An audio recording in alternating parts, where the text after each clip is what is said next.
together through collective commitment against the present challenges. We must take change seriously and help others through collective work to return to basic moral and human values.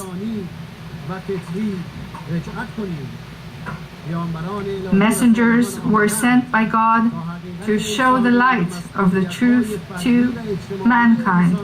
They came to make people aware of their individual and social obligations.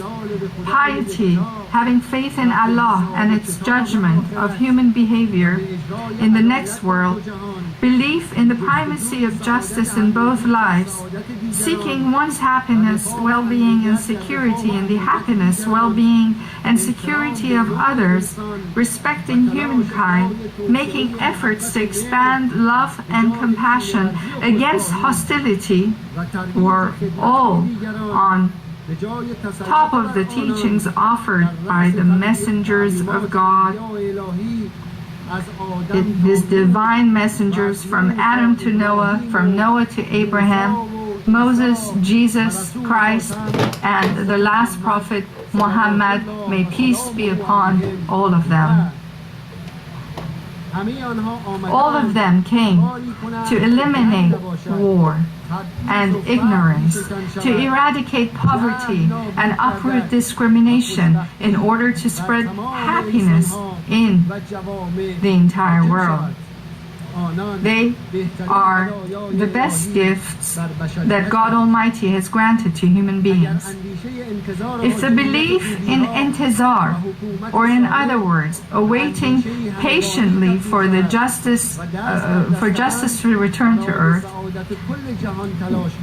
will turn into a common goal, and we join hands to achieve prosperity for all, then there will be more real and increasing hope for reform. Fourth, in my opinion, we have several important agendas before us. The Secretary General and the United Nations General Assembly can take the lead by undertaking necessary measures for the fulfillment of our shared goals on the basis of the following. 1. Restructuring the United Nations in order to transform this world body to an efficient and fully democratic organization, capable of playing an impartial, equitable, and effective role in international relations. Reforming the structure of the Security Council, especially by abolishing the discriminatory privilege of the veto right, restoring the inalienable rights of the Palestinian people by organizing a referendum and free elections in Palestine in order to prepare a conducive environment for all Palestinians, including Muslims, Christians, and Jews, to live together in peace and harmony, putting an end to all types of interferences in the affairs of Iraq and Afghanistan, in the Middle East, and in all countries in Africa, Latin America, Asia, and Europe. My friends, as our great prophet said, a government may survive with blasphemy, but never with oppression. Oppression against Palestinians and the violation of their rights still continue. A new group of Palestinians who lived in Al-Quds al-Sharif were again forced out of their homes as the destruction of their residential homes continues by the occupiers and usurpers. Bombings in Afghanistan and Pakistan have not yet stopped, and the Guantanamo prison has not yet been shut down, and there are still secret prisons in Europe. The continuation of the present situation adds to hostilities and violence. Oppression and military aggression must be stopped. Regrettably, official reports concerning the brutalities of the Zionist regime in Gaza have not all been published. The Secretary General and the United Nations have crucial responsibilities in this respect, and the international community is impatiently waiting for the punishment of the aggressors and the murderers of the defenseless people of Gaza. 2. reforming the current economic structures and setting up a new international economic order based on human and moral values and obligations. A new course is needed, in fact, that would help promote justice and progress worldwide by flourishing the potentials and talents of all nations, thus bringing well-being for all and for future generations. 3. Reforming the international political relations based on the promotion of lasting peace and friendship, eradication of arms race, and elimination of all nuclear, chemical, and biological weapons, to pave the way for all nations to have access to advanced and peaceful technologies for the advancement of human beings. 4.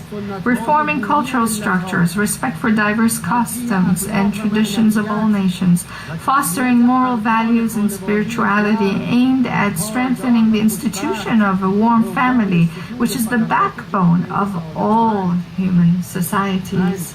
5. Worldwide efforts to protect the environment and full observance of the international agreements and arrangements to prevent the annihilation of nature's non-renewable resources. 5th. Our nation has successfully gone through a glorious and fully democratic election, opening a new chapter for our country in the march towards national progress and enhanced international interactions. They entrusted me once more with a large majority with this heavy responsibility, and now I want to declare that our great nation that has made great contributions to world civilization and the Islamic Republic of Iran as one of the most democratic and progressive governments in the world is ready to mobilize all its cultural, political, and economic capabilities to engage in a constructive process aimed at addressing international concerns and challenges and confronting the challenges that face human society. Our country that builds cultures has been a main victim of terrorism itself, blind form of terrorism, and the target of an all-out military aggression during the first decade of its revolution. All through the past 30 years, we have been subject to hostile attitudes of those who once supported with all their might Saddam's military aggression and his use of chemical weapons against us, and then decided another day in time to take military action in Iraq to get rid of the same man. Today, our nation seeks to create a world in which justice and compassion prevail. We announce our commitment to participate in the process of building durable peace and security worldwide for all nations based on justice, spirituality, and human dignity, while being dedicated to strongly defending our legitimate and legal rights. To materialize these goals, our nation is prepared to warmly shake all those hands which are honestly extended to us. No nation can claim to be free from the need to change and reform in this journey towards perfectness.